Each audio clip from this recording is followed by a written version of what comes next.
course today. We do ask that you limit or eliminate handouts. If you are unable to attend a public hearing and would like your position stated for the record, you may submit your position and any comments using the legislature's website by 12 p.m. the day prior to the hearing. Letters emailed to a senator or staff member will not be part of the permanent record. If you are unable to attend and testify at a public hearing due to a disability, you may use the Nebraska Legislature's website to submit written testimony in lieu of in-person testimony. To better facilitate today's proceedings, I ask you to follow these procedures. Please turn off cell phones and other electronic devices. The order of testimony is introducer, proponents, opponents, neutral, and closing remarks. If you will be testifying, please complete the green form and hand it to the committee clerk when you come up to testify. If you have written materials that you would like to distribute to the committee, please then hand them to the page, and I will introduce both the clerk and the page in a couple minutes. We need 11 copies for all committee members and staff. If you need additional copies, please ask a page to make copies for you now. When you begin to testify, please state and spell your name for the record. So please, even if your name is a common name, please spell it first and last name. When you begin to testify, please state and, excuse me, I just read that. Please be concise. How many people are here to testify today? Okay. We will use the light system. So the light system will be in front of you up here. You'll have 4 minutes on green, 1 minute on yellow, and then when it's red, I will ask you to wrap up. If there are many wishing to testify, never mind that. If your remarks were reflected in the previous testimony, or if you would like your position to be known but do not wish to testify, please sign the white form at the back of the room and it will be included in the official record. Please speak directly into the microphones so our transcribers are able to hear your testimony clearly. I would like to introduce committee staff. To my immediate right is Lyle Wheeler. To my immediate left, legal counsel Lyle Weaver. And to my immediate left is research analyst Charles Hamilton. And at the end of the table on my left is committee clerk Thomas Weekly. They are all new. This is all their first hearing. So we're all going to get through this together. Now, I would like, and we have new committee members too. So I'd like the committee members to introduce themselves, starting at my far right. Kathleen Cow, LD 31. Senator Dave Merman, District 38. I represent 8 counties, mostly along the southern tier in the middle part of the state. Elliot Bostar, District 29. Brad Von Gillern, District 4. Senator Joni Albright, District 17, Wayne, Thurston, Dakota, and a portion of Dixon. Senator George Dungan, LD 26 in Northeast Lincoln. If our pages would please be so kind to stand up so people can see you. This afternoon, our pages are Amelia, who's at UNL studying political science and is a senior. And next to Amelia is Caitlin, who is at UNL political science and a junior. Please remember that senators may come and go during our hearing as they may have bills to introduce in other committees. Please refrain from applause or other indications of support or opposition. For our audience, the microphones in the room are not for amplification, but for recording purposes only. Lastly, we use electronic devices to distribute information. Therefore, you may see committee members referencing information on their electronic devices. Be assured that your presence here today and your testimony are important to us and is a critical part of our state government. So with that, we will open on LB 206. The sign needs to be turned this way. Or it should be on both sides. I'm not sure what's going on here. Oh, LB 206. There's no TV camera. Is that the TV camera? Okay, then I think it needs to be on This way. The other way? No. where's the public camera? It's right there. Okay. It's the one behind us. Okay, so one. Okay, so I'm wrong. Turn around. It should just be on both sides. I was can't wrong. fix both sides. Turn it around the other way. Okay, there we go. There we go. Okay. All right. Welcome. Thank you. Senator. Sorry. We got that all figured out now. Well, good afternoon, Chairwoman Linehan. In the Revenue Committee, I'm Senator Brad Von Gillern, BradVonGillern. I represent District 4, which includes portions of West Omaha and Elkhorn. Today, I'm introducing LB 206. Nebraskans want a simple and fair tax code, and LB 206 is intended to simplify a small portion of our existing tax code. 206 would allow partnerships filing Nebraska partnership returns to choose to pay Nebraska income tax directly when an amended return is filed, rather than passing this tax liability through to its partners. Currently, entities that are taxed as partnerships for Nebraska income tax purposes are not subject to Nebraska income tax at the entity level. Rather, partnerships file a Nebraska partnership income tax return, and items of income or loss are allocated to the partners in accordance with the requirements of the Internal Revenue Code and the Nebraska Revenue Act of 1967. Specifically, income or losses for a partnership are reported on Form 1065N, which is a Nebraska Return of Partnerships Income, and Schedule K1N, Partner Share of Income, Deductions and Modifications and Credits. Partners are then required to include their share of Nebraska partnership items in their own income tax returns. This process is already complicated. However, it is especially challenging in the context of an amended income tax return, federal or state, for previous years. This requires forwarding amended Schedule K1Ns to partners. Partners are often reluctant to file their own amended returns because of the difficulties of doing so, as well as the amount of taxes involved, which are often minimal. In 2017, the federal partnership tax audit rules were modified. The new federal audit rules provide that if a partnership adjustment occurs, the default rule is that the partnership pays the deficiency rather than the partners. Numerous states have adopted rules similar to the federal partnership audit rules, including Iowa, but Nebraska has not yet. LB 206 would allow partnerships to pay the income tax on behalf of their partners to avoid this burdensome K1N requirement. It's important to note that LB 206 will not change anything if a partnership adjustment results in a tax refund for a partnership. 206 will accomplish 4 things. First of all, the avoidance of multiple amended returns. If all partners continue to be required to file amended income tax returns, the Department of Revenue will continue processing hundreds, if not thousands, of additional tax returns, which come at a significant cost and generate no revenue. Secondly, no revenue loss and likely revenue increase. LB 206 will allow partnerships to pay Nebraska tax on behalf of their partners, which would avoid any revenue loss to Nebraska due to partners failing to file amended returns. Thirdly, increased simplicity. Under 206, the Nebraska Department of Revenue will process only one payment per partnership rather than multiple payments from each partner. And lastly, this brings us consistent with federal rules. In a similar manner to the federal partnership audit rules, LB 206 would provide the partnership with the option to pay tax on behalf of its partners. Unlike the federal partnership audit rules, a partnership would not be required to do so, which would generally be considered more taxpayer friendly. I ask for your support of LB 206. I'm willing to answer any questions you may have, and there are several proponents to follow. Thank you. Thank you, Senator Von Gillern. Other questions from the committee? So just for your closing, a heads up.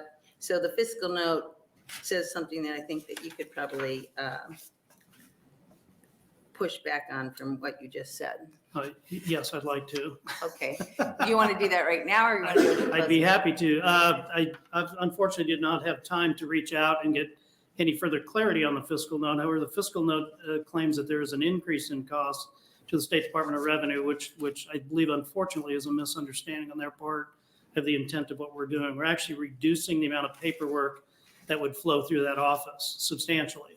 So I believe it actually be a cost decrease to the Department of Revenue, not a cost increase.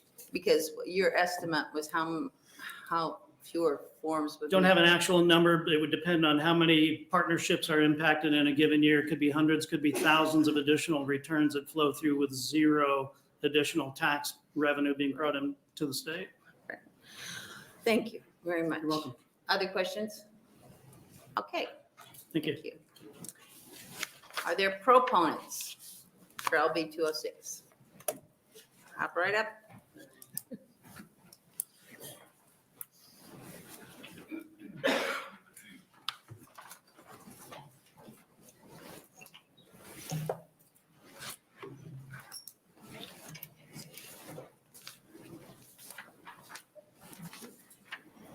ahead. Thank you. Chairperson Linehan and members of the Revenue Committee. My name is Jesse Sitz, spelled Jesse, last name Sitz. I'm a partner at Baird Home Law Firm, and I practice in the area of tax law. I'm here in my personal capacity as a tax practitioner and on behalf of Kappa Ethanol Holdings LLC to testify in support of LB 206. As Senator stated, the bill provides an election that partnerships can make to pay Nebraska income tax directly under certain limited circumstances. I'm sure the committee is aware of the complexity of income taxation of partnerships. As you know, entities tax as partnerships, and these can be LLCs, they can be limited partnerships or general partnerships generally, do not pay income tax at the entity level. Rather, the partnerships pass through income and loss from partnership activities to the partners. The partners then generally include those tax items on their own tax returns. In the past, when an adjustment to a partnership's federal return occurred, that adjustment passed out to the partners for both federal and state income tax purposes. Starting in 2018, however, the federal flow-through mechanism was altered by congressional legislation known as the new partnership audit rules. The new federal audit rules are complex, but they generally impose income tax arising from an audit of the partnership on the partnership itself and not on the partners. There are several elections available to avoid this result and to pass the tax out to the partners, which are beyond the scope of my testimony. While the new partnership audit rules are federal law, state partnership income tax returns are affected. One way that state returns are affected is that most states require that if a federal adjustment is made, a new state return, or more likely, many state returns for the audited years, may also need to be filed by the taxpayer partnership. As a practical matter, the tax impact of the partners of a partnership are often quite small, but the strict letter of the law, including here in Nebraska, requires partners to amend and refile their own returns if a federal return is amended for any reason, which obviously results in transaction costs for CPAs for those particular partners. Some partnerships have a large number of partners. For example, Kappa has 500 partners, and the burden of refiling amended state income tax returns becomes significant, especially for partners that are themselves float through entities and then have to send, as Senator von Gillern mentioned, K-1s out to their own members or partners. LB 206 establishes a mechanism to simplify the lives of both taxpayers and the state by allowing a partnership the option of filing an amended Nebraska income tax return and of paying the tax on behalf of its partners rather than issuing K-1Ns to each individual partner. The partnership would pay tax on the Nebraska income tax that would normally be allocated out to the partners at the highest individual rate. LB 206 provides no savings of income tax to the partnerships or their partners, and in fact, likely raises revenue. Rather, the bill seeks only to simplify the compliance burden on partnerships and partners having Nebraska income by allowing the partnership to pay if an amended federal return results in an upward adjustment. I would like to thank Senator von Gillern for introducing this bill. LB 206 would provide a bit of simplicity to a complex area, and I would respectively ask the committee to consider advancing the bill to the floor. Thank you for your time, and I'm happy to answer any questions you might have. Thank you. Mr. Sitz, are there questions from the committee? Seeing none, thank you very much. Thank you. Appreciate you being here. Are there other proponents?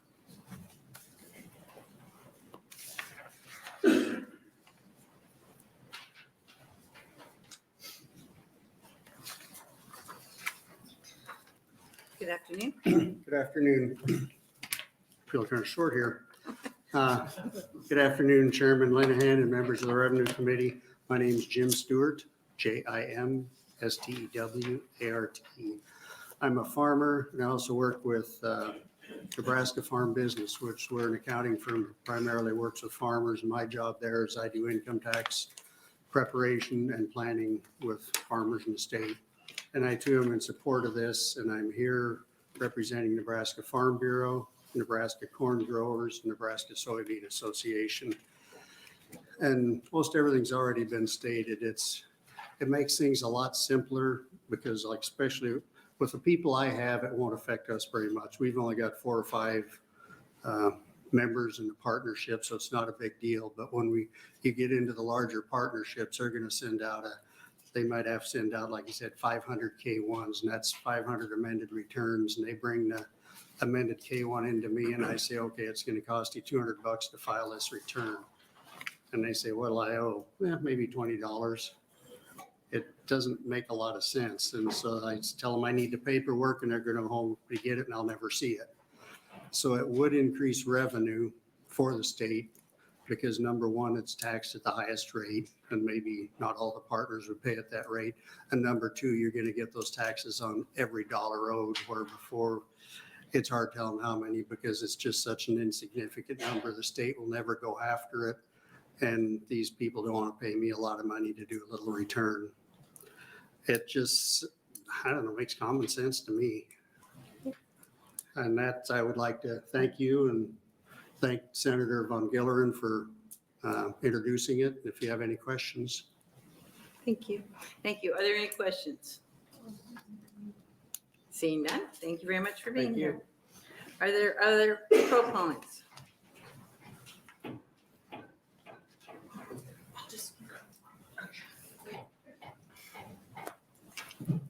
Good afternoon. Good afternoon, Chairwoman Linehan and committee members.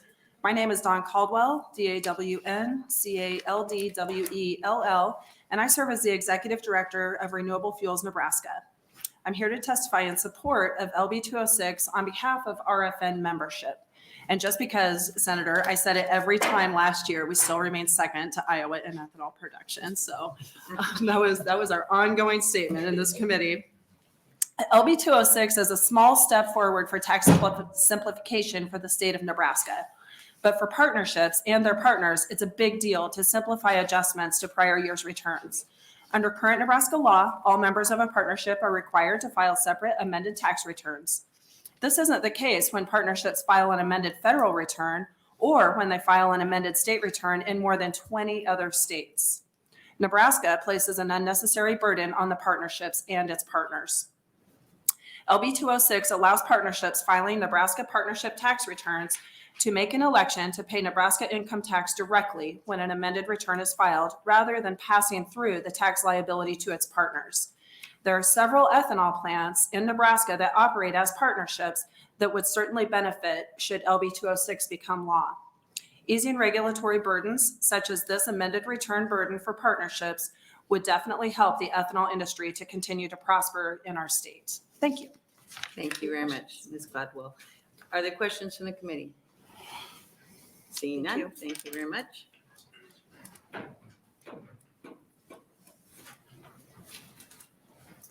Good afternoon, Chairwoman. Good Linehan. afternoon. Or this is a little wheelchair. I don't know. I feel like I'm in a- Mine feels right today. Feel like I'm Maybe at they the kitchen switched it table. out.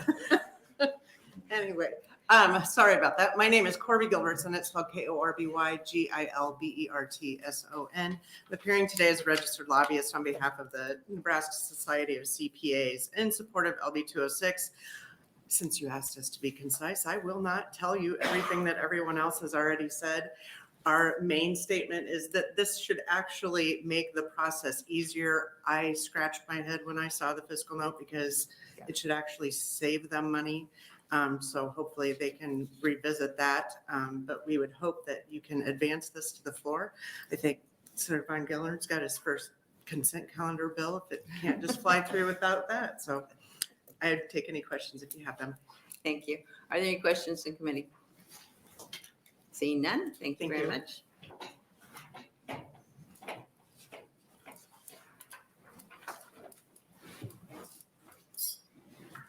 Good afternoon. Good afternoon, Chairwoman Linehan, members of the Revenue Committee. My name is Craig Beck, that's CRAIGBECK, and I am the Senior Fiscal Policy Analyst with Open Sky Policy Institute. And we are here today to testify in support of LB 206 and want to thank Senator Von Gillern for bringing this bill. It is a fairly technical proposal, and I simply want to offer some model legislation that has been drafted for the states as they tackle this issue. The language which we have provided to Senator Von Gillern and which I have handed out to the committee is from the Multi-State Tax Commission, which is an intergovernmental state tax agency working to facilitate the equitable and efficient administration of state tax laws that apply to multi-state and multinational enterprises. Nebraska is a member of the Multi-State Tax Commission, and so we thought it would be prudent to bring forward the model legislation the commission itself has put forth. The language that I have given is robust and was developed after a lengthy process, and so the committee may wish to review what is drafted in LB 206 as compared to the commission's language to see if there are ways that the bill can be improved upon, as again, this is a very technical issue. Thank you, and I'm happy to answer any questions. Thank you. Are there questions from the committee? You are testifying in support though, right? Correct, Okay. yes. Okay, thank you. Seeing no question? Yes. Quick question for you. Thank you. How many other states, to the best of your knowledge, have adopted this model legislation? Sure. Thank you, Senator Dungan.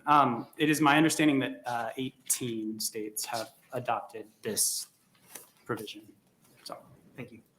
Thank you. Thank you, Senator Duncan. Any other questions? Thank you for being here. thank you. Other proponents?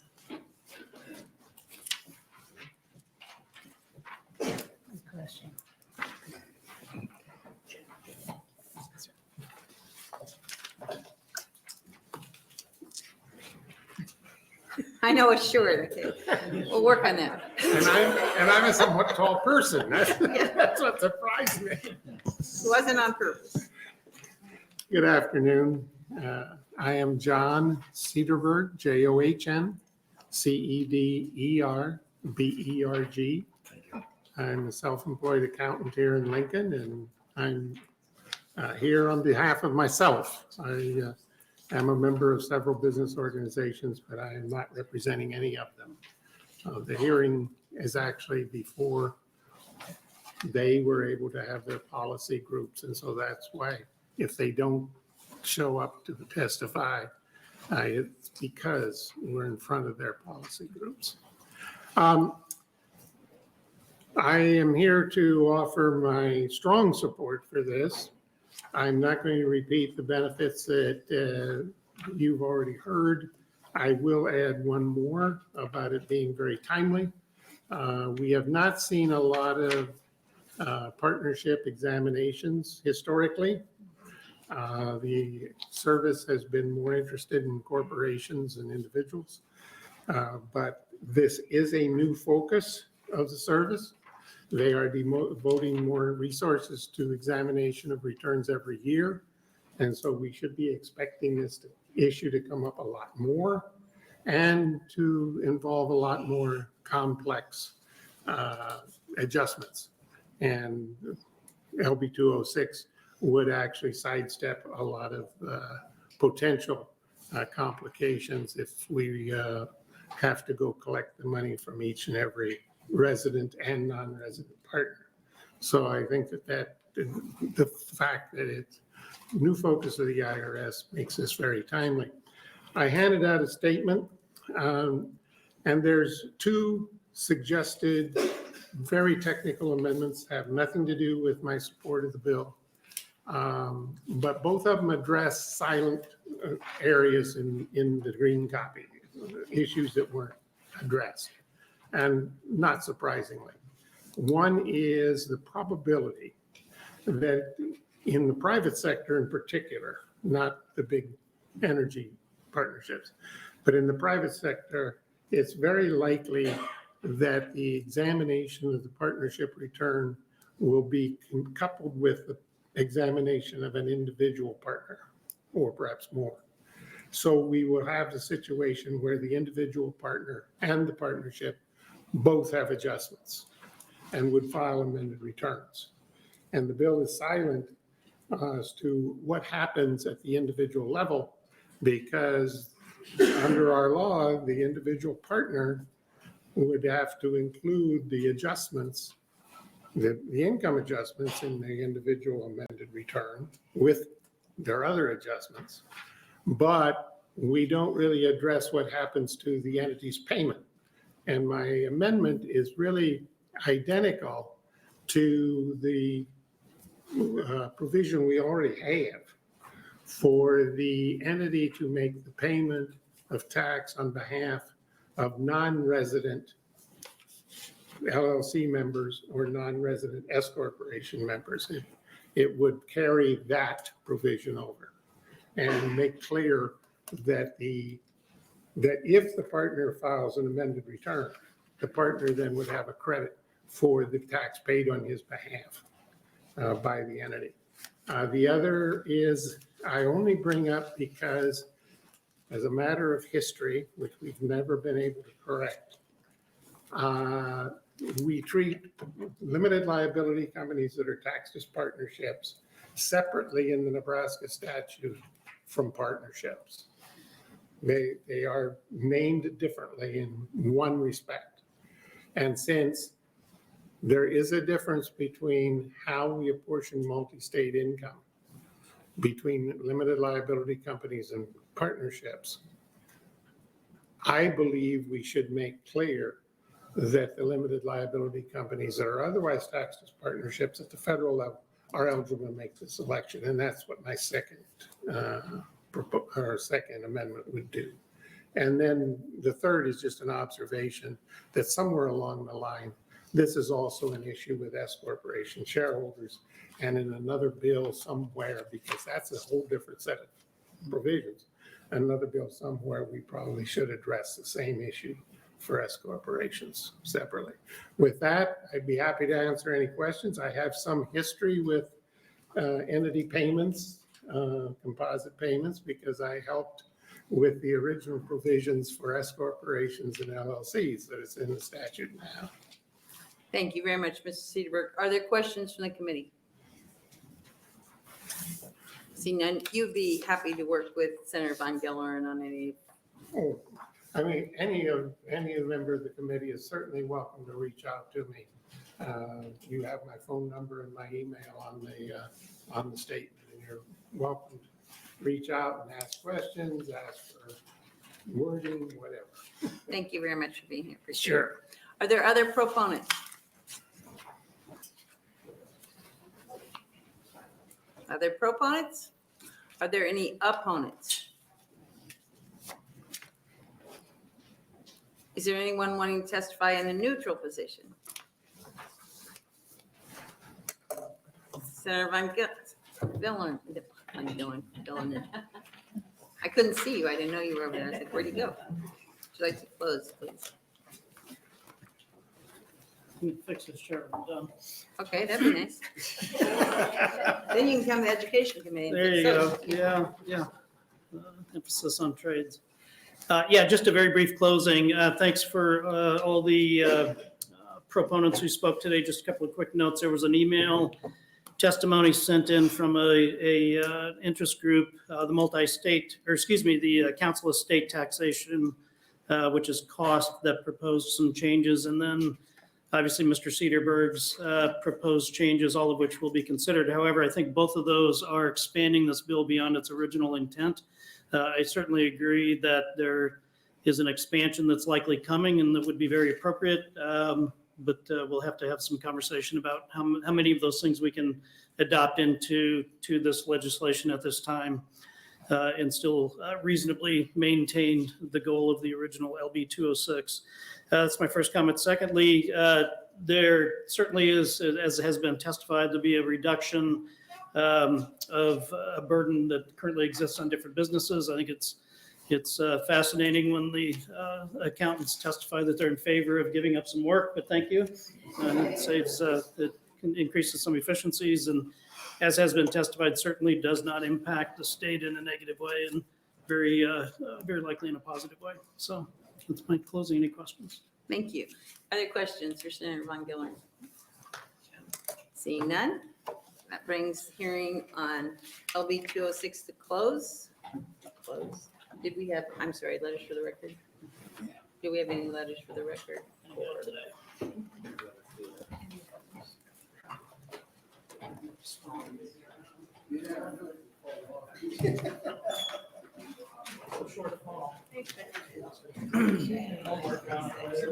That's okay. Wait a minute. No. Opponents. Wait a minute. Come here.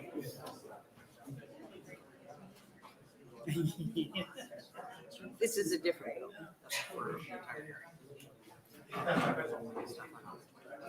Okay, so we didn't have any, okay. All right, so then we will open the hearing on LB 28. Senator Erdman, welcome. Thank you. Wow, this baby is low. Can you see me? This is, we can still see you. Do I, do I remind you of Senator Holleran? Okay. I'm Steve Erdman. I represent District 47, 9 counties in the Panhandle. And you spell that S-T-E-V-E-E-R-D. Can you grab, excuse me, sir, can you grab the door, pull it shut? Yeah, he's got it, okay. Can you start over? Let me start. That's okay. Do I look like Holleran? Oh, you want me to start there? Not that far. I'll start with that. Not that far. Steve Erdman, S-T-E-V-E-E-R-D-M-A-N. I represent the 47th District, 9 counties in the Panhandle, and I can name those, but I won't. Okay, so today I'm going to bring you a common sense bill. It basically is a friendly amendment to the taxpayer, because under our current system, when you disagree with the valuation you've been given by your county assessor and the Board of Equalization, then your opportunity to appeal that goes to TERC, Tax Equalization Review Committee. So what this bill does is very simple. And I have known people who paid the wrong taxes for up to 3 years, as much as $100,000. And it's because you are required to pay the taxes on the new valuation before you have a hearing with TERC, and they make a decision whether you're paying the right taxes or not. So what this bill does, it says that you file with TERC by the deadline September 15th, and they have not had a hearing and made a decision on your valuation, the valuation will remain the same until they do have a hearing and set your correct valuation.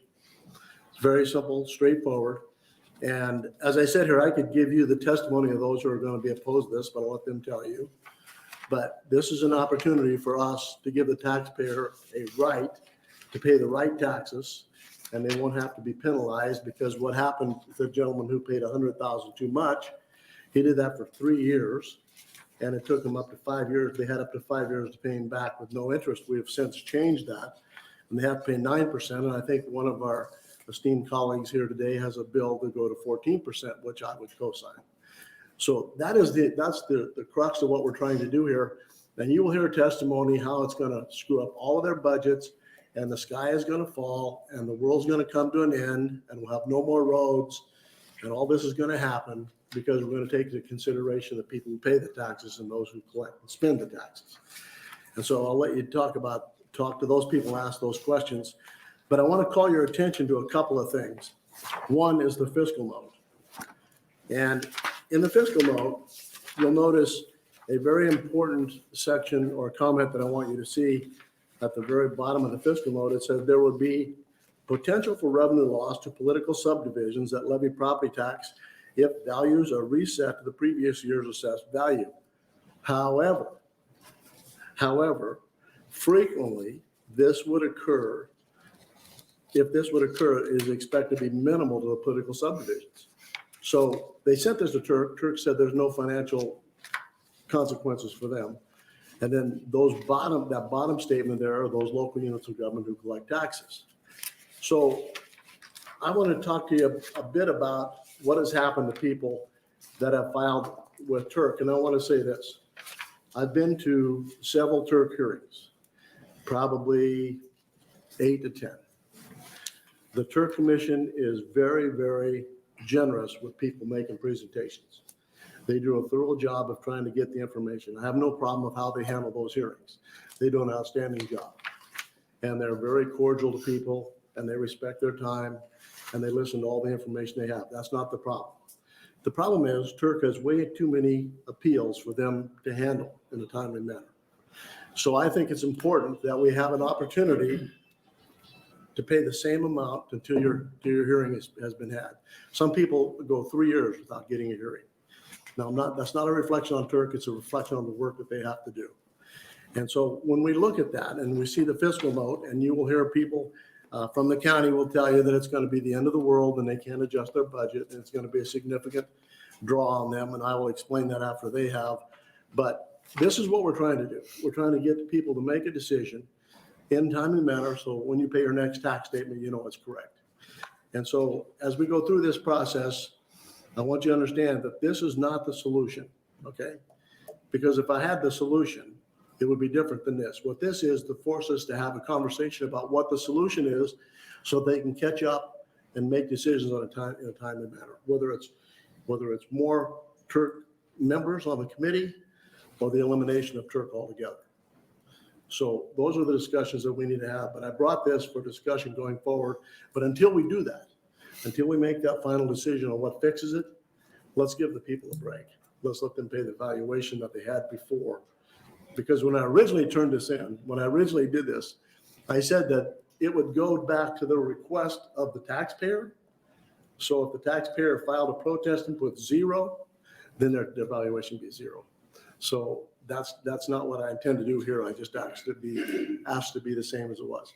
So that is what I'll give you for now, and I will close later. Thank you, Senator Erdman. Other questions? Senator Albright.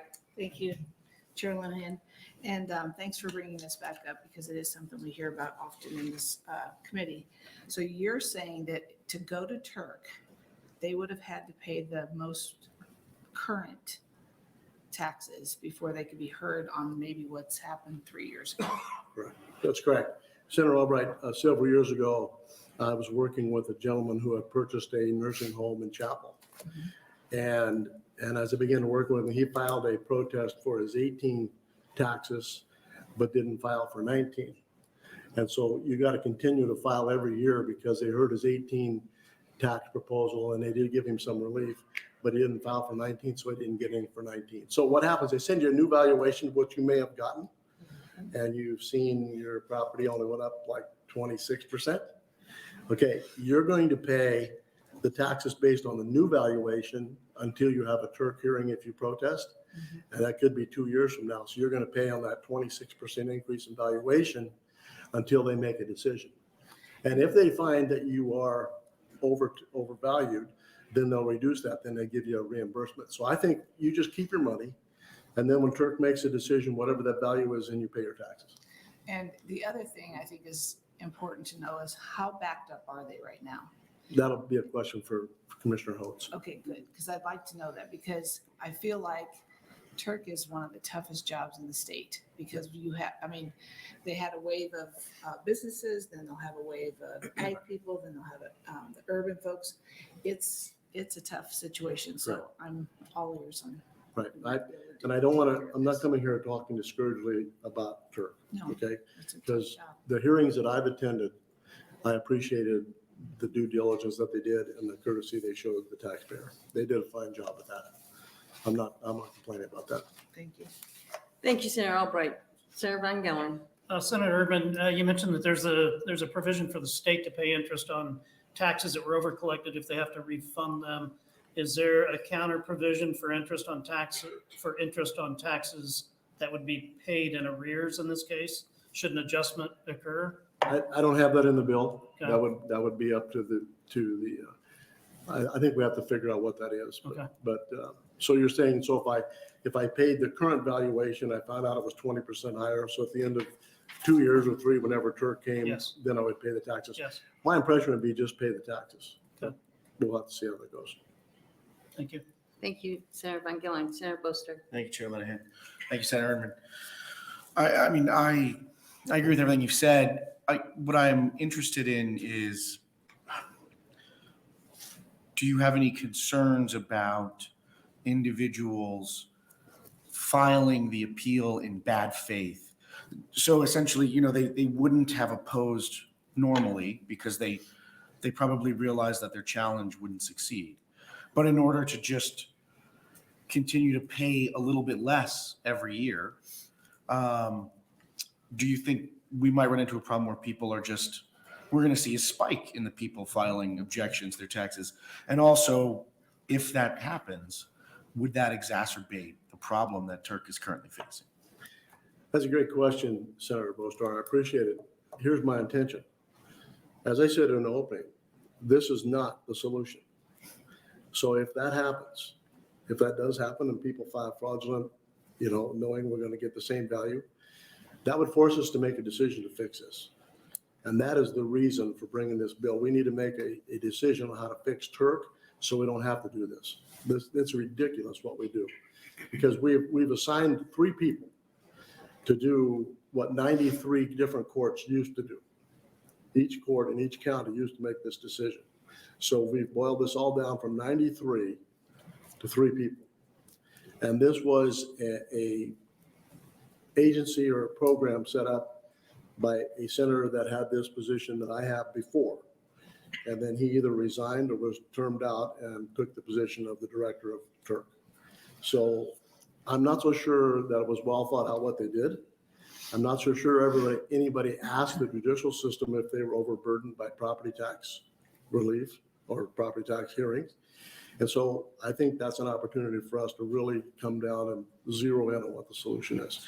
I recall you brought legislation before to expand the size of Turk, but I don't recall the disposition of that legislation. Where did that end up? I don't remember where that ended up. Thank you. Thank you, Senator Boster. Other questions from the committee? Senator Duncan? Thank you, Chairman Hand. Genuinely curious, when somebody files these appeals, so the property valuation has been made, they file this appeal to Turk. Do you know the frequency, or can you estimate how often a determination is made that was an incorrect valuation?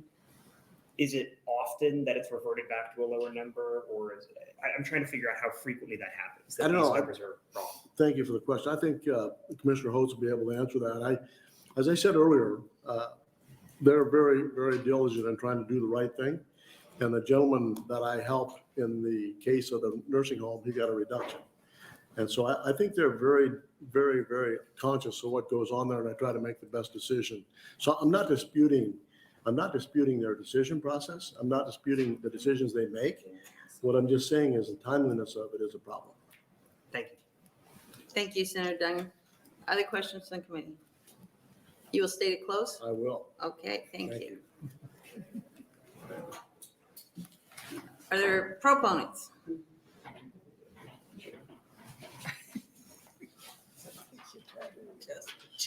I know.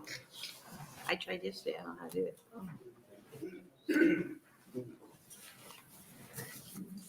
Good afternoon. Okay. I need a I don't know if there's a better chair. Feel like I'm in kindergarten. Good afternoon, Doug Kagan, DOUGKAGAN, Omaha, speaking on behalf of Nebraska Taxpayers for Freedom. The title page on the Turk website presents itself as, quote, a constitutional body created to provide a simpler, less expensive avenue of appeal for property owners to challenge the assessment of property in Nebraska. Actually, this bureaucracy causes a more complex, more frustrating means to appeal. Turk rules require, under its equalization duties, to hear and take action on petitions filed by a county board of equalization on or before an August date, soon after such boards request a hearing. On or before that August date, the Turk must return its order on the petition to the county assessor or clerk. These are both very quick, specific deadlines. Individuals appealing to the Turk must meet short deadlines also. Examining another short deadline, within 7 days of issuing a decision on a taxpayer protest, the Turk must publish such decision on its website that is accessible to the public. However, nowhere on the Turk website could we find a specific date by which an appeal decision must reach a property owner. The root cause apparently is that most Turk appeals are heard in the calendar year after filing. The commission reviews evidence following the hearing and issues a written decision much later, a copy of that decision mailed to a taxpayer. In many cases, a final decision not reached until sometimes all the taxes levied on the property paid. In such case, the county treasurer refunds the difference between taxes originally paid and taxes on the lower value determined upon appeal. Lost my place. middle of the Oh, third here we paragraph. go. Don't get trifocals. Meanwhile, these dollars could have been earning interest in a property owner's bank account. However, in some cases, the Turk reaches a decision on the record the day of the hearing, but no notice to taxpayer immediately forthcoming. Subsequently, if one wants to dispute the still higher valuation on a house the year after filing an appeal for the previous year, a taxpayer must go through the whole process again by filing another protest with the County Board of Equalization and worry about another higher valuation levy. According, and we also looked at the fiscal office estimate. They said there would be no potential loss to local subdivisions. So we believe that LB 28 is a necessary solution to a continually aggravating problem. Thank you. Thank you. Are there any questions from the committee? Thank you very much for Okay. being here. Can we just switch out one of the regular chairs for that chair? This one here. Or just one of the, I wonder if that spins. I don't know, we went through this yesterday. I think it's a housekeeping thing, maybe.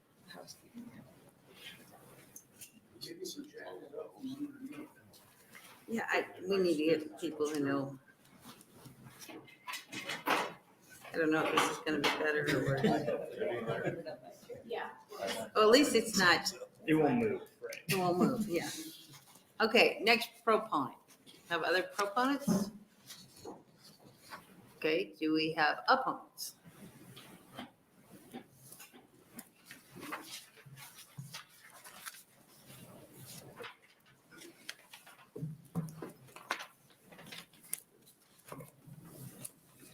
Good afternoon. Good afternoon, Chairwoman Linehan, distinguished members of the Revenue Committee, the only committee I refer to as distinguished. Good afternoon. My name is John Cannon, Joncannon. I'm the Executive Director of the Nebraska Association of County Officials. You've also heard us referred to as NACO. Here in opposition to Senator Erdman's well-considered and well-intentioned LB 28. I've known Senator Erdman for a long, long time, since at least 2007. I was an attorney at the Department of Revenue in the Property Assessment Division.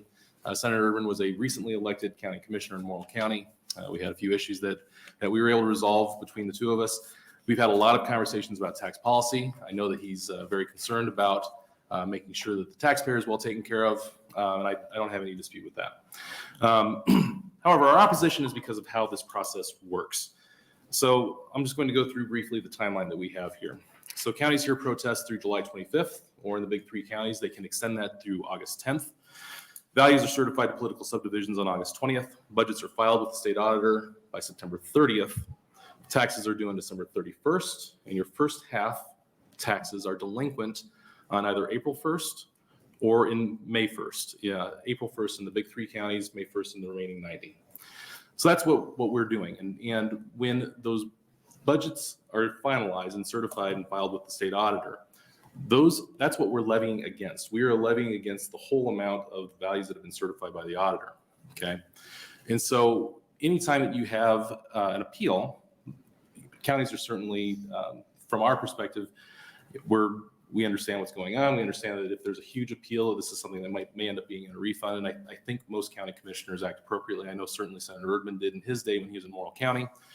But if you were to do something where on April 1st or May 1st, we're going to magically reset your value back to the value that it had been in the prior year, that is going to create a hole in the budget. There's no ifs, ands, or buts. It creates a hole in the budget.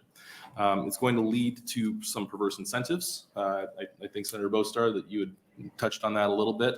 And frankly, if I'm a person that's got an appeal before Turk, I have every incentive in the world to file a continuance if we're getting close to that April 1st or May 1st deadline. The problem is having the budget timeline dependent upon something that is completely out of our control. Imagine, if you will, that the state of Nebraska was not able to secure funding to finish the runway at Offutt Air Force Base until the federal government had exhausted all their administrative appeals to the IRS. That ain't gonna work. That's simply not how it happens. And again, because of the fact that we are cash funded, I mean, it's cash in, cash out at the county level. That's something that would just be untenable. And I agree with Senator Erdman that this is not the solution. There are better solutions, and certainly happy to work with him on those. And frankly, I think he's already touched on something that we agree with. We need to fund Turk more adequately. I've worked with Turk for a long, long time. They're a bunch of good people. They are very diligent in their work. They provide great value to the taxpayer. They provide great value to the political subdivisions that are before them. They're respectful, they're courteous, and they're diligent. Their process is deliberate and it's designed to give the taxpayer their day in court. I will note we used to have 4 commissioners on Turk. We had 3, 1 from each congressional district, and then we had an at-large commissioner. And as far as the efficacy of that was concerned, in my time observing Turk, it seemed that they were able to do their jobs a lot better. And frankly, we went from 4 commissioners to 3 right around the same time we allowed them to have single commissioner hearings. And so it would have been interesting to see how that might have worked out with their caseload had we been able to have 4 commissioners and each having a single commissioner hearing. The thing that is problematic is that what would happen for counties and other political subdivisions with their budgets, it's going to be dependent upon other factors across the state. And so if I'm out in Perkins County or I'm in Red Willow or I'm in Dual County, smaller counties, small budgets, and frankly can't really absorb as easily as you might expect those sorts of fluctuations or swings in their budget.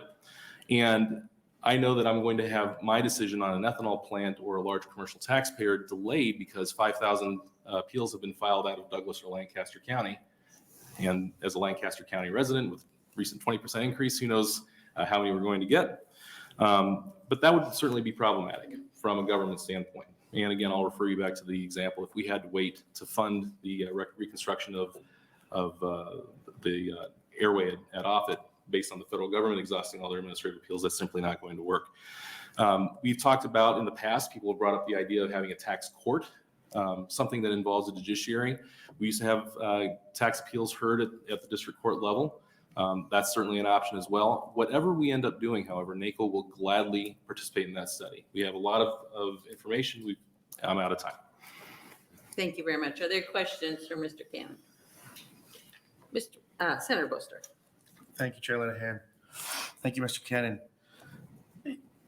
So I understand that the challenge that a county might face with budgeting per its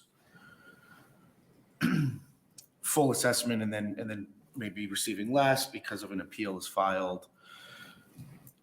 And that could leave a hole in the budget.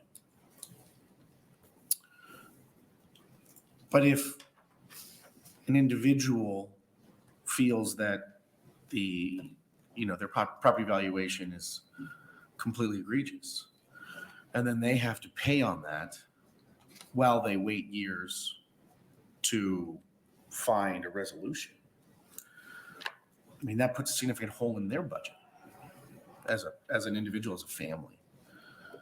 So I think what I'd be interested in understanding is why should we imagine that it's harder for a county level government to accommodate a budget fluctuation than it would be for an individual family? Well, first, Senator, I would amend that by saying it's not just county level government. It's every political subdivision that the county is charged with distributing their property taxes to. My question applies to all of them. Sure. So if let's say you're out in Perkins County and you've got that ethanol plant that's out there and you're that rural fire district where, X% of your budget is from the taxes that were paid by that ethanol plant. And those taxes are held in abeyance. Sure hope there aren't any fires out in Perkins County because that's going to be problematic for them. They're going to have a hard time with men, material, and all that sort of thing. The other answer I would provide, Senator, is that when we look at the process that we have a process that goes from January 1st when values are determined, or the valuation date, and it really runs all the way to September 1st of the following year.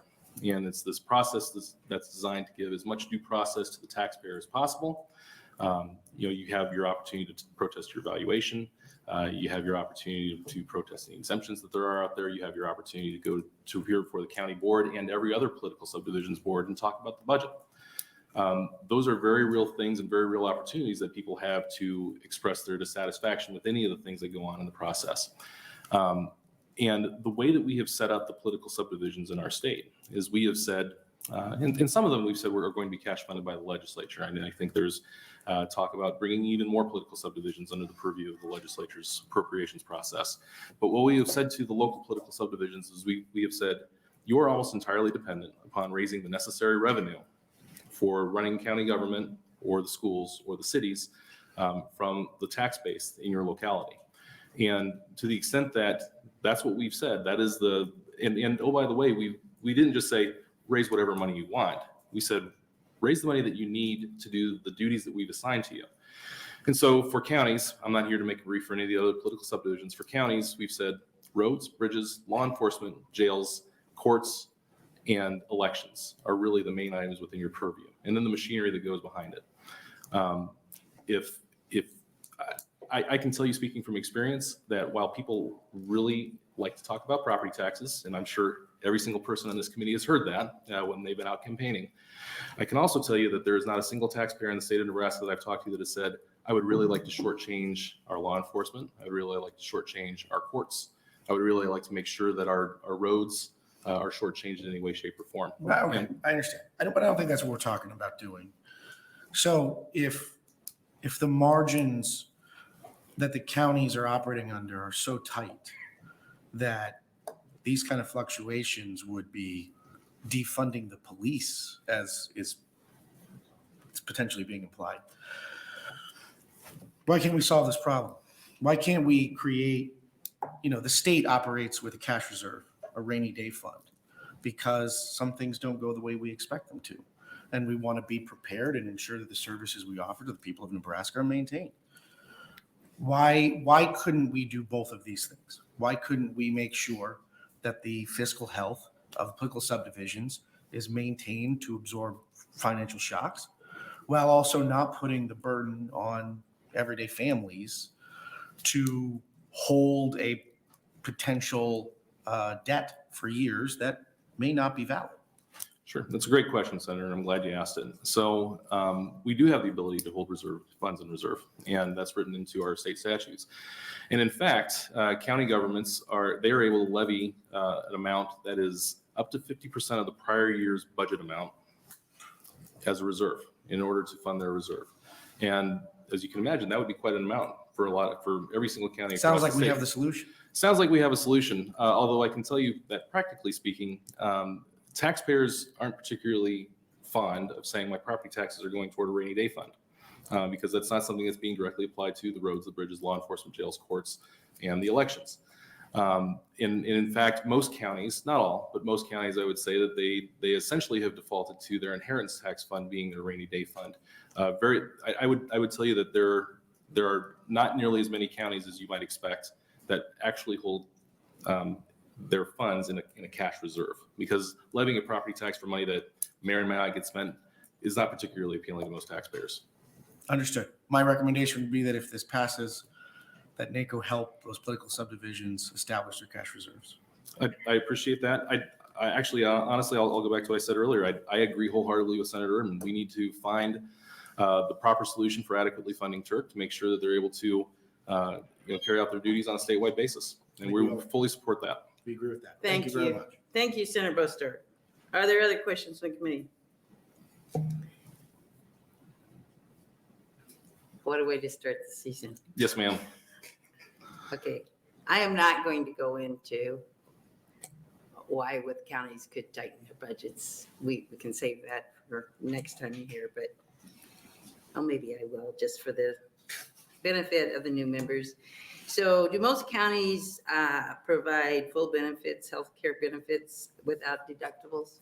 I mean, they have deductibles, but without co-payments? I would say that most counties do not. There are a number that do.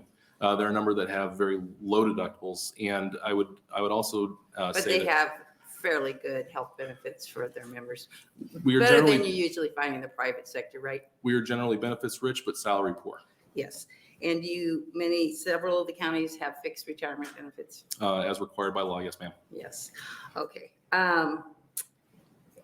Why would a county budget against something they know might not be there? Because you're aware of these protests, are you not? You're aware, the county would be aware, take your ethanol plant. Sure. And it's valued at, your assessor evaluates it at 5 million and the owners say, no, it's really only 3 million. Why would you budget against that when you know it's at risk? because it's not really a number that you can latch onto. And so, just as for instance, I live in Lancaster County. If you've read the Journal Star, you know that a number of people experienced an increase in their taxes, or in their valuations. Right, there is a difference. And there is a Thank you. difference. Yes. There is. And the question becomes, how many of those people are actually going to end up protesting to the county board in the But first place? won't you know that, Mr. Camp? Won't you know how many protested? We will know how many protested to the county board. We will not know how many protested to Turk by the time that we are certifying our values and or filing our. Couldn't you go back and look at the average and see how many usually file? I mean, there's ways to figure this out. If you were a business, you would have, and counties are, you would have a way to go back and see what the history has been and how that will probably be reflected in the future, and you wouldn't tax against what you think might not be there. That seems like just a prudent business practice. I would say that in order to do that, ma'am, as a prudent business analysis, I would probably want to do some sort of a multiple regression analysis and see what the local economy is doing, in addition to how valuations have gone up, Okay. in addition to. Thank you. Yes, ma'am. Yes. Okay, are there any other questions from the committee? Seeing none, thank you very much for being here. Thank you very much. Are there other opponents? Is there anyone wanting to testify in the neutral position?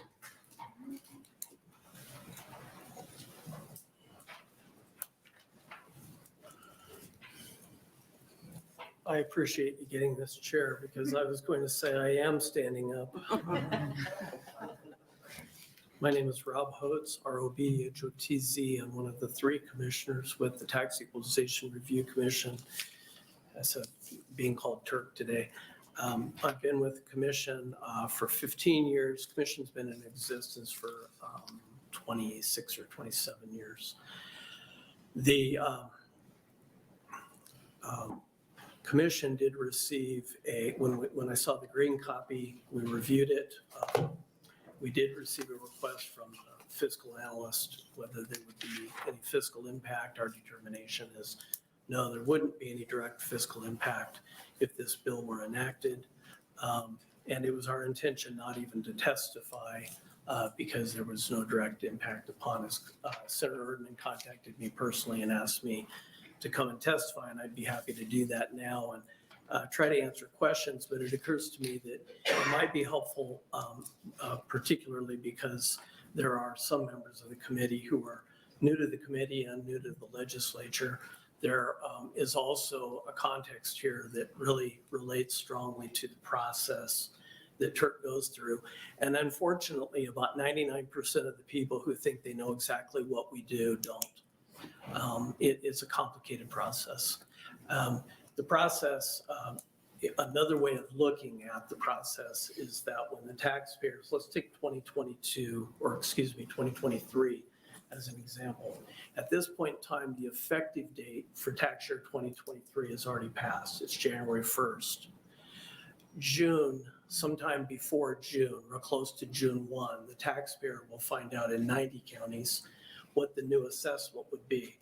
And that new assessment isn't just a postcard that comes from somebody who rubber stamped something, but it's from a county assessor who's a duly elected official and who's the only person in the county who's trained and has and is required, other than the deputy assessor, to have what's called the state assessor certificate. Now, I also have the state assessor certificate because I want to be as empathetic as I can with that position, if that makes sense. During the month of June, a taxpayer who doesn't like that assessment that's been done by that duly elected official who's been trained, who has all the hours. Mr. Cannon, I'm surprised you didn't mention all these things, but that has the hours and the training I'm sorry, I can't even think of the word, but it'll come to me. That person then provides the assessment, gives notice of the assessment. The taxpayer could file the protest during the month of June. County board looks at it, and if the county board says, you know what, we agree with the assessor. And so the taxpayer has the option at that point in July or August or September. August and September are the due dates, depending upon the county, can file an appeal with the Turk. It's September now, 9 months after the effective date. And if we don't get a decision tomorrow, we're 9 months late. Okay, we don't even have it yet. All right. Now, we get all the appeals, they all come in at once. Back in, when I started, the number of appeals was somewhere in the thousands, 1,000, 1,200 or so appeals per year. In 2020, or excuse me, in 2011, Mr. Cannon referred to legislation that did two things. LB 364 in 2011 did primarily two things. It cut the number of commissioners from 4 to 3, and that was 3 lawyers and one appraiser, to 3, which turned out to be 2 lawyers and 1 appraiser. And for a short period of time, we operated with 2 until the 3rd commissioner was appointed in July of 2011. That year in 2011 and then in 2012, we had 2,100 appeals and 2,200 appeals. 2 commissioners handled many of those for a while, and then 3 commissioners beyond that. Senator Albright, thank you for the words that you say. Frankly, I can think of a lot of people that have harder jobs. But I agree with the general sentiment that this is a very hard thing to manage, and it's a moving target all the time. What you might think is right now, while property taxes are at everybody's front of mind, as they say, I guess, how many appeals this year? About 900. Why would that be when property taxes is such a major issue to so many people? It's hard to predict. If you were to ask me how many will we get next year, I'll say probably about 1,500. That was our rolling average for 10, 12, 15 years, about 1,500 per year. About half of those get resolved by the parties coming to an agreement after we take jurisdiction and we have the appeal.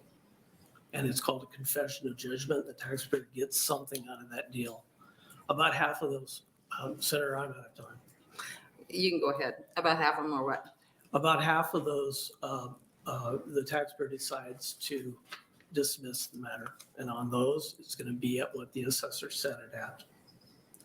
Now, of all those that we schedule for hearing, and I think we schedule about 800 per year, many of those, once they're on the calendar, they burn our calendar by letting us know a day before we're not coming, or don't let us know they're not coming.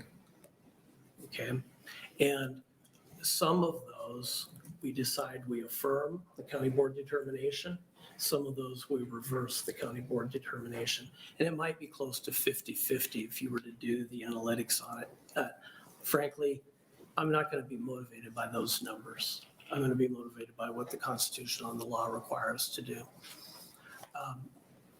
To give you a hypothetical, if you were to enact LB 28, the hypothetical would be a $200,000 property in 2022 that gets reassessed, reappraised, and the assessor says, you know, the market's hot. It's now 220 for 2023, 220,000, $20,000 increase. If you're in a 2% jurisdiction like Lancaster County, it's simple to do the math. 200,000 is a $4,000 obligation paid in 2 installments the next year, 2,000 and 2,000. If it were 220, it would be 4,400, 2,200, 2,200. If this bill were in effect, the taxpayer would, in June, would say, I just got a $20,000 increase. I got to do something about it. Okay, that's good. They file the protest. The county board looks at it and says, you know what, we agree with the assessor. Taxpayer says, so we're still now at 220. County board is filed with Turk. Turk takes it, takes care of the jurisdictional determinations that need to be made on every case, sets the matter for hearing, and we can't set them all the same day, all 1,500 appeals in one day. We have to spread it out over the calendar. By the time we spread that out over the calendar, the first delinquent date has already passed.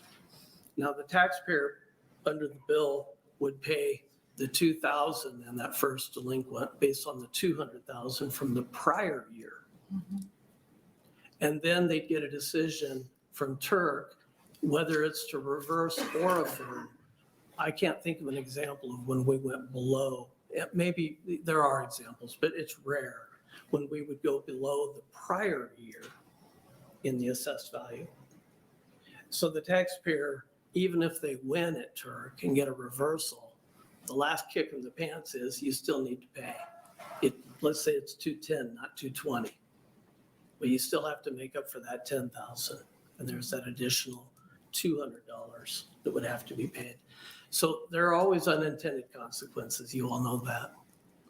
That would not be a good one. I'm not here to talk policy, but that would be the practical effect of the taxpayers that I see every day. Every one of them wants lower property taxes. Not one of them, there was one in 15 years who wanted us to raise their value because they wanted to sell their house for more. But they don't want government to raise their values. We try to do that diligently. We try to take care of that. Are we oftentimes feeling like we're up to here with the alligators around? Yes, no doubt. But to manage that, it requires administrative management, and that's what we try to do. We try to get them on the calendar efficiently. We try to deal with the hearings to provide due process to the taxpayers, to have a full and fair hearing and so on. Thank you. Thank you. Yeah. Senator Leonard, thank you for allowing me to extend time. That's fine. Are there other questions from the committee? Any questions? Yes, Senator Cowell. Thank you very much.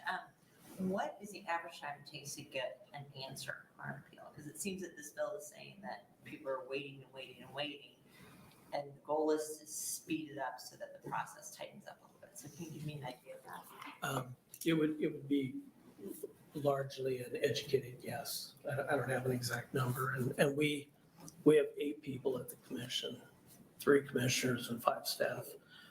We don't do a lot of analytics on that sort of thing because it doesn't bring value in what we do. But of the number of properties in the state, it's an incredibly small percentage. Of the number of protests, it's still a small percentage. Of the number of appeals, it's still a small percentage. But there are some, and sometimes many, that are older than we want them to be. So if we have an appeal that occurred, someone made reference earlier, if you have an ethanol plant, and we get those, and that's a big decision, and it has a lot of complexities to it, and you have 50 residential parcels over here, which order do you write first? Okay, but I think she asked I'm sorry. No. How long does it take when someone files an appeal? Let's say if I decide this is too much, I'm filing an appeal. How long would it be before I would know the answer to my appeal? It could be a fairly short time, months, depending upon a lot more complexity you probably want to hear, but it could be joined with a prior appeal. It could be, we often get lots of continuance requests. We get a lot of continuance requests, and then people say, why did it take so long? That's a tough one too. But and sometimes it's more than a year, and it has been longer than that. And those are rare, and those are things that we administratively are trying to manage and make sure that we don't see that happen. But I would not say that the administrative load being heavy, that we're staying on top of it all the time. I don't know anyone who would be able to finish all of them and be waiting for the next load to come. It'd be very difficult to do that. Thank you, Senator Cowell. Senator Albright. Thank you, Chair. And thanks for being here and thanks for what you do, because the only reason I can say that I think it's the hardest job is because I was in Sarpy County and got to be the chair of the Board of Equalizations, and it's a very difficult thing to see all the folks that came up, but it's hard for people to just go do this. I mean, I don't know what it cost today. Back in the day, it was like $25 to go sign up, and you can go down there, but trying to get off work, trying to make the trip across the state or wherever you have to go. All of those things are difficult for the individuals, okay? But when Senator Koff asked, how long does it take? Do you bring an assessor in and have them review all of the information? Is that what takes so long for people to figure out how long, like what your decision is? Is it? Okay, thank you for That's asking the that, because I make some assumptions. When we have a hearing by statute and by decisions of the Nebraska Supreme Court, and our decisions are reviewed by the courts when someone appeals them, the hearing that we have is an evidentiary hearing. You would think that you're in a courtroom. And that's what it looks like, feels like, smells like. I think is a little bit more congenial, a little bit less intimidating. We try to have a little bit of levity when we can, but the process is an evidentiary hearing, and the parties are the county board, it's their decision, and the taxpayer usually. Sometimes the county assessor brings an appeal, but those are usually the parties, and they can prepare their witnesses and their evidence, and there are timelines for when people are to exchange that evidence, when they can review it, when they can provide rebuttal. Sometimes we have discovery like you would expect in a full-blown trial. Some of these appeals involve millions of dollars in value, tens of millions or hundreds of millions in value, with high obligation for property tax. So we treat it that way. Okay, so just for the record, the counties actually have to pay, don't they, to, I mean, as a commissioner, and they will not reverse their decision. You know, we as commissioners had to just back off and let it go, but it does cost the taxpayer, correct? For them to come down if they want, if you're talking millions of dollars or whatever for an assessment. The cost to the county typically would be a deputy county attorney coming to a hearing, county assessor or someone from the county assessor's office, sometimes more than one, and their travel costs. And when we travel out to Western Nebraska, there may be overnight stay for county officials as well. We try to have our hearings in pockets where we have the most appeals. Each year we review that. But yes, there would be some additional costs. The commission is funded about 90% by general fund and about 10% by the user, the actual appellants who file the filing fees. So one last question. So has anyone, of course, we as elected officials have to figure out what we can do to make it an easier task for you and for the constituent. But do you ever have any suggestions that you think would make things work a little bit easier than what we're doing currently today? Do any of your members? Possibly. We've run through a time frame of, I'd say, at least 10 years when I don't recall a state senator calling our office and saying, we're thinking about doing this, what do you think of that, or something to that effect. Well, sometimes, I mean, it's been going on for some time, and everybody who gets elected, the first and number one thing it seems like is property tax. So, you know, with the assessor's office and with the Turk board, I would think in the counties, somebody should be able to come to a reasonable assumption that we could change a few things to make it easier for the consumer as well as you folks that have to go through all the cases. Our limitation is when there are pending appeals, we're careful that we're not talking about those pending appeals, and we're not talking with the parties about them and so on. Absolutely. But in terms of the state agency having some input, like any other state agency, the kind of resources do we need and so on, in order to do what needs to be done, sure, we'd be happy to be part of that discussion. Maybe we should be doing. Thank you. Thank you, Senator Albright. Any other questions from the committee? Seeing none, thank you very much for being here. Appreciate it. Thank you, Senator Linehan. Anyone else want to testify in the neutral position? Senator Erdman, would you like to close?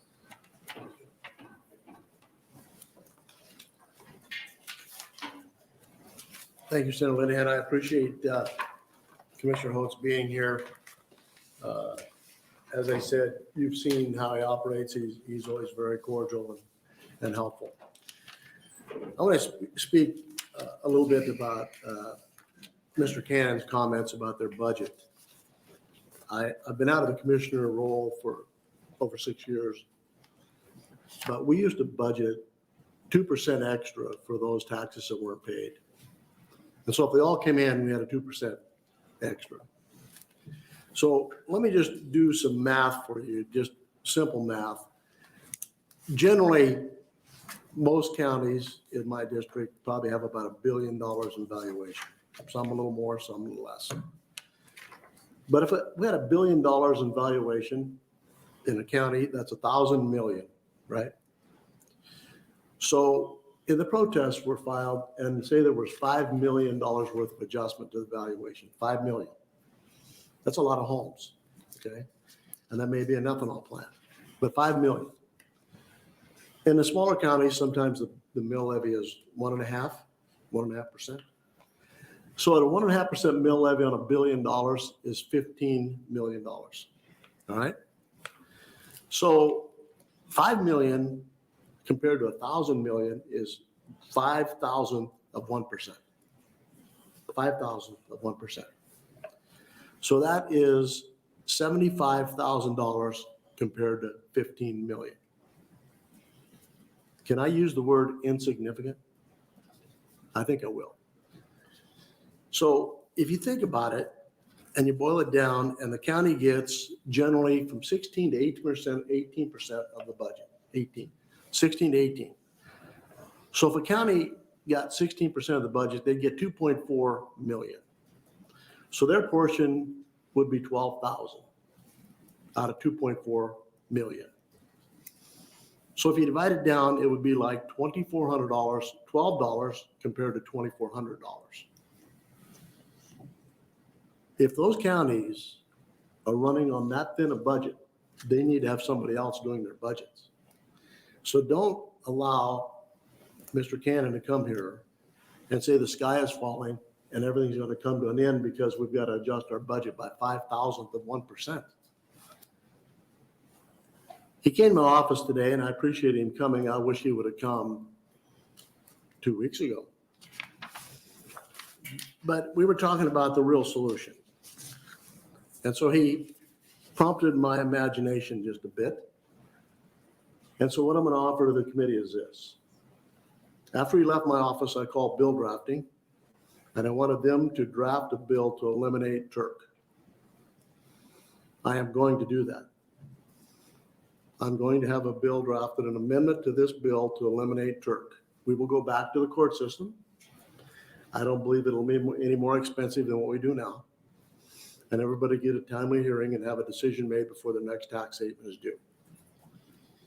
What we do in government, as well as in business most of the time, is we put things in place. We never go back and analyze, were they successful? Did it accomplish our purpose, what we set out to do? And I can answer this in the Turk setting, it did not.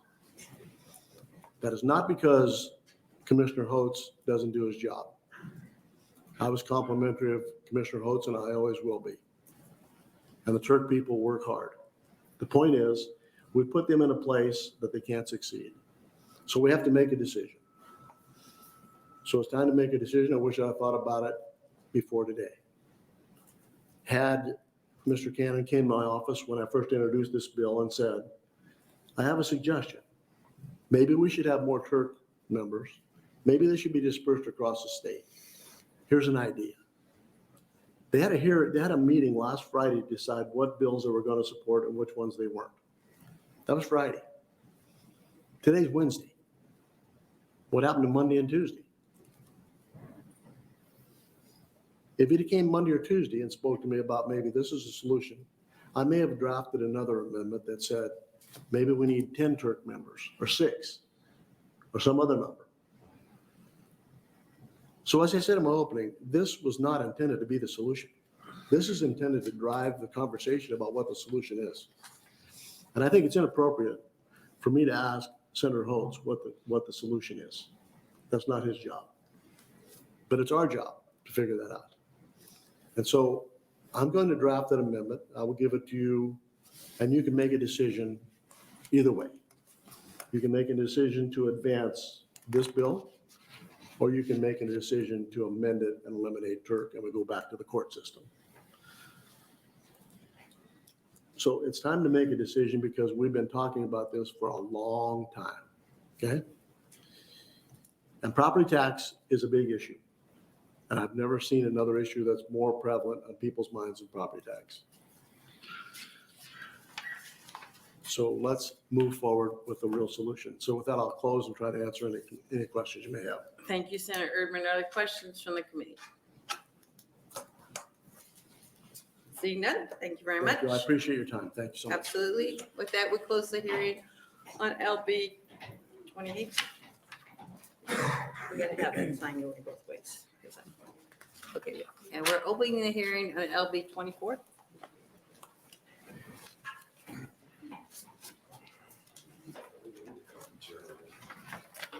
Good afternoon, Good afternoon.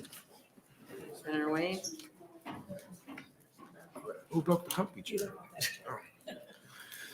My name is Senator Wayne, Senator Justin Wayne, JUSTINWAYNE. And I represent Legislative District 13, which is North Omaha and Northeast Douglas County. I am back here again for my yearly cigar bill. This bill is very simple. It doesn't really change the underlying statute. It just caps it per cigar. As it stands today, cigars are cheaper to purchase online, which hurts local businesses. I might add that the tax imposed when buying in-state has gotten a little out of control. And so we're trying to put a cap on it to help the cigar industry compete with other states and online. Our neighboring states and around the region, like Iowa and Minnesota, enacted similar legislation over the last 2 years when I first started introducing this bill, and they found actually cigar sales to go up locally because it drove their competitive rates. So this, if you look at the fiscal note, you'll see a little bit of revenue going down. We believe that'll be offset by the increase in cigar sales that we've seen in other states. This is not going to lead to cigars going to underage individuals. It's not going to lead to more smoking. It's just trying to boost the local businesses here in all over the state who are trying to sell cigars and have a cigar shop. So Chairwoman Linehan and members of the committee, I would thank you for your time. It's a really simple bill, and I would ask you to advance it and go from there. Thank you, Senator Wayne. Other questions from the committee? Okay, I'm looking at the fiscal note. What's this second part? I get the, we got the chart and it says we're gonna lose revenue because we're lowering taxes. Is that what this does? Correct. Well, caps it, but yeah, essentially lowers it. Okay, what's it caps it or lowers it? I don't, Well, a little bit about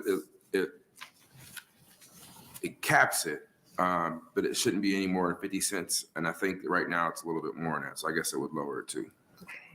what's the second set of numbers? Department of Revenue also met senior developer to program, maintain general processing system with the following expenses.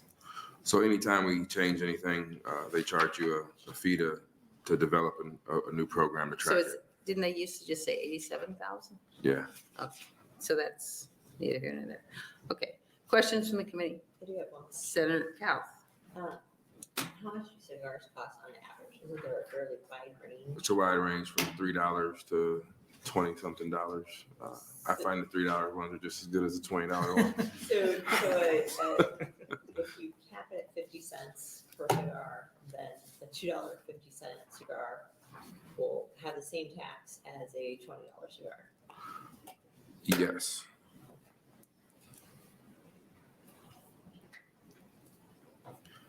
I mean, the maximum should be 50 cents, so you could. Right. So, but if it was a 20% straight for a $20 cigar, it'd be a $4. Correct. So why just cigars? Why not cigarettes? Why not all of the tobacco products? Because then you get a big hearing and people get upset. The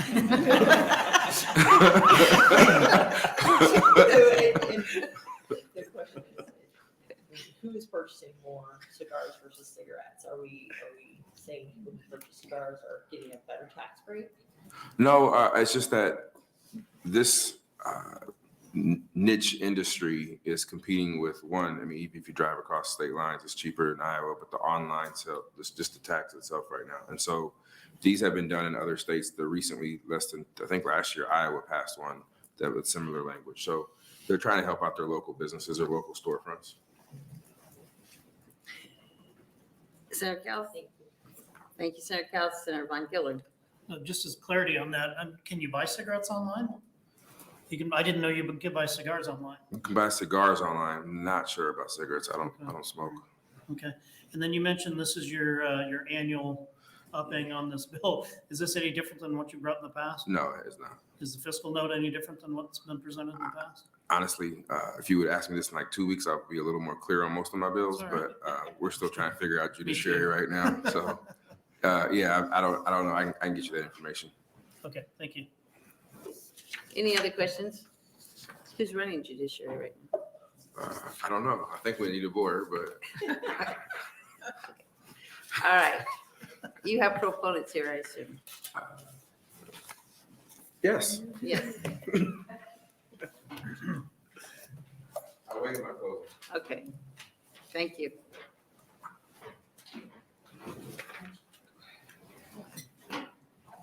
I'd be happy to close for Senator Raymond. Good afternoon. I know it's been a long hearing already, so I'll try to make this brief. My name is Jay Nelson, Jaynelson. I am a small business owner. Correction, I am a co-owner with my wife of a business in Omaha called Ted's Tobacco of Omaha. We are a cigar and briar pipe store. We're here to speak on behalf of LB 24, brought by Senator Wayne, and thank him for bringing this bill. It would make a minor revision to Nebraska Revised Statute, Section 77-4008, Parts A and B. I want to try to anticipate questions before I even get into my point, because I've already heard some of the questions from the senators here. This has nothing to do with cigarettes. This has nothing to do with cigarillos. It has nothing to do with tiny cigars or bundled cigars. Basically, because this provision only kicks in at a 50-cent cap, it overlaps with the current 20% OTP tax at the $2.50 range, as Senator Koch pointed out, which means that we're only talking about the premium cigar industry, hand-rolled, long filler cigars. It has nothing to do with cigarettes. You can't buy, by the way, you can't buy cigarettes over state lines. They have to be individually taxed and stamped for that particular state. However, what I answer the question all the time is, why are your cigars so expensive? Why can't I buy them online for substantially cheaper? Why would I buy them from you, Mr. Nelson, when I can go up to cigars.com or CigarBid or any number of other sites and buy them at a massive discount? And the reason is that we have an anchor around our neck, a 20% tax, which is an addition, by the way, to the federal excise tax, 40 cents per cigar, if anybody cares. And we also pay sales tax and occupation taxes in the city of Omaha, where my business is. The 20% OTP, or other tobacco products, covers things like pipe tobacco, which again, I admit I'm in something of a buggy whip industry here. There's not so many pipe smokers anymore. It's not the 1950s. And premium cigars. What we're seeing in the Midwest and across the country is a big divide between those states that have a substantial percentage OTP tax on cigars and those that don't. What we're seeing happen over the last 10, 20 years is the growth of companies setting up in states that have little to no tax, like Texas and Florida, marketing to people who are in Nebraska or across the world. And what we see is, while I may get a customer who comes in to buy a cigar or two, they're very deeply incented not to buy with me because they can buy them from these online companies so much cheaper. In terms of just backing what Senator Wayne said, and I'm sorry, I'm jumping around a little bit here, 50-cent caps have already been passed by Iowa and Minnesota, Michigan, New Mexico, Wisconsin, and Rhode Island. I'll skip over all the ones that are quite a bit lower. But of interest is Wyoming. Their Senate just passed last week a 50-cent cap, and it'll be headed to the House. That's as of January 19th, 2023. And their 20-cent OTP is exactly what Nebraska's is. So they provide the most comparable in terms of comparing stats and sales. Again, this only applies to premium cigars. The businesses that we're talking about, and there aren't many, maybe in the state somewhere between 12 and 20 businesses this affects directly, others in a more tangential way. For example, a liquor store that might also sell cigars. Everyone that I'm aware of is a family-owned small business. There are no franchise tobacco stores in Nebraska that sell premium cigars. All of these are Nebraska businesses. They all employ locally. They all bank locally. They keep money in the state's economy.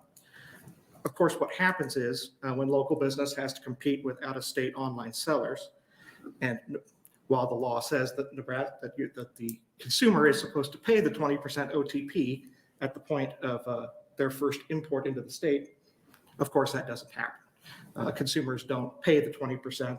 They avoid the entire tax, and they leave Nebraska business without that business, which we would have otherwise had. So to give some example, I think it was Senator Koff who asked, what is the average price of a cigar? The current sweet spot in premium cigars right now seems to be right around $11.95. It seems to hover right in that spot. Online, you can purchase a box of cigars at that rate at around $2.39. To buy it from a retailer in Nebraska, you'd expect to spend more like $2.90. So anyone who's rational and sees that moves right along. I see I'm almost out of time. Without any changes to the law, we're going to continue to see Nebraska money get spent out of state. Minnesota has lowered their 95% OTP to a 50-cent cap. They've seen a substantial raise in their sales as customers stop buying online and start buying in state. The current law hurts Nebraska businesses. It encourages Nebraskans to spend out of state. LB 24 is a measure which simply helps level the playing field. We'll still be paying the 50-cent tax. We'll still be paying the state sales tax. We'll still be paying it locally the Omaha occupation tax. We believe strongly that it's going to lead to an increase in state business. It's going to lead to an overall increase in likely OTP collection as well, which is in contradiction to the fiscal note that we've seen, which only looks at the static position. Yes, if sales didn't change at all, the numbers would in fact decline. You would see less tax revenue. But in fact, if it's like Minnesota, if it's like Iowa, we will see in-state sales increase and revenue increase along with it. That's all I have. If there are any questions, I'd be happy to try and answer them. Thank you. Thank you. Did I have you state and spell your name? You did. I'll do it again. It's Jay Nelson, Jaynelson. Okay, thank you, Mr. Nelson. Are there questions from the committee? Senator Merman. Yes, I may have missed it, but did you say how many states total have a cap on taxes and how many also of the surrounding states do? Sure. Because it's a bit of a moving target, I can only go on the data that we had at maybe a week ago. So I know that with a 50-cent cap, we have Iowa, Minnesota, Michigan, New Mexico, Wisconsin, and Rhode Island. Wyoming is in the process of passing theirs. It's just cleared their Senate, and it goes now to the House. With lower caps, there would be states like Alabama at 4 cents, Arizona at 21, Arkansas is a flat 50, Connecticut 2, Florida, Texas basically have no taxes. Texas is 1 cent per cigar, and North Carolina and Oklahoma are both below 30 cents. Others have different tax schemes. Others have higher tax schemes, to be perfectly frank. Okay, thank you. Sorry. Thank you, Senator Merman. Are there other questions?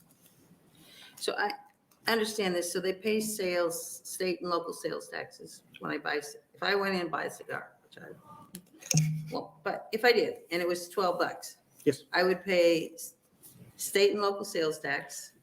I would pay the federal tax, and I would also pay, I'm not really following with OTP. I'm sorry. Oh, sure. That's what we're here to talk about. The bill covers the OTP. The OTP is What is other tobacco products. Okay. Yeah, other tobacco products. In other words, that which is not cigarettes. Basically, everything else is other tobacco products, and it's referred to in the industry as OTP. And if I wasn't clear, the OTP is owed not at the time of sale, but at the time of import, which means that my business, which is currently sitting on approximately $250,000 of inventory, has already paid 20% tax to the state of Nebraska on OTP. I was looking at your fiscal note, and I couldn't help but note that my business seems to pay about 10% of the total OTP to the state of Nebraska. So it does affect us, but it also affects a lot of others in the state. We add that by statute into the cost of the cigar. We can't charge it separately at the register. We are required by law to charge the state sales tax and the 3% Omaha occupation tax at the register. The federal excise was paid by the manufacturer. It's built into the price. The state OTP is paid by my company and anyone else who is the first importer of cigars. And then the rest is paid by the consumer at the register, if that helps. So just quick math, a $12 cigar is how much of its taxes, whether it be federal, state, local? I wish I was better at math. If it's a $10 cigar, you've already paid 40 cents on it for the federal excise. If it's a $10 cigar and it cost me $5 wholesale, then I've paid $1 on it to the state of Nebraska.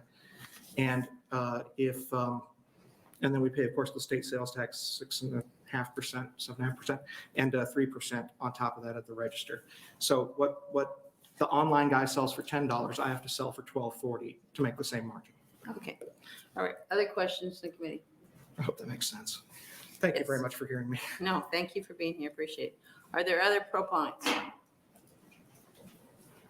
Are there opponents?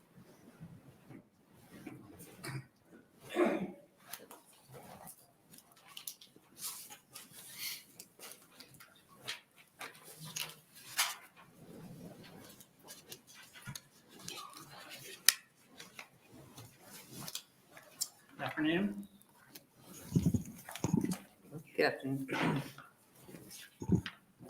Chairwoman Linehan and members of the Revenue Committee, my name is Matt Prokop. That's MATTPROKOP. And I appreciate the opportunity to testify today on behalf of the American Cancer Society Cancer Action Network in opposition to LB 24. ACS-CAN is the nonprofit, nonpartisan advocacy affiliate of the American Cancer Society. We support fact-based policy and legislative solutions designed to eliminate cancer as a major health problem. ACS-CAN opposes efforts to reduce the tax on any tobacco product, including capping the tax on cigars. Our organization recommends raising, not reducing or capping the tax on both cigarettes and all other tobacco products, including cigars. Other tobacco products should be taxed at the same rate as cigarettes to encourage people who use tobacco to quit rather than switching to lower price alternatives. Cigars can cause harm to the long-term effects of Nebraskans. Usage of these products can cause laryngeal, oral, and esophageal cancers. Secondhand smoke from cigars also pose health risks for people who do not smoke. This is a health issue where the science should dictate health policy, and that is why ACS-CAN is taking a formal position on this bill. Recent data is also concerning relative to youth usage of cigar products in Nebraska. It's the second most popular type of tobacco product for high school students nationally, and our state is above the national average for cigar usage. Cigars and cigarillos are also appealing to young people in part because some of them are sold in many flavors, such as banana, mango, chocolate, and grape. Tobacco products, including cigars, cause great harm to our state in terms of the millions of dollars in monetary health costs and thousands of lives lost. Let's not take our state in the wrong direction in terms of efforts to save lives, lower healthcare costs, and reduce tobacco use in Nebraska. At a time when tobacco use is skyrocketing among youth, we should not be considering lowering the tax on any tobacco product, including cigars, which I mentioned are the second most common tobacco product among youth. So I appreciate the opportunity to testify today and happy to answer any questions. Thank you very much. Other questions from the committee? Seeing none. Thank you. Very much. Are there other opponents? Any other opponents? Are there any wanting to testify in the neutral position? Okay, we did have letters for the record. We had no proponents, 3 opponents, and 0 neutral. So with that, Sarah Wayne's not coming back, so we have the hearing on LB 24 closed. But before all the committee runs away, can we just have a conversation after our guests leave?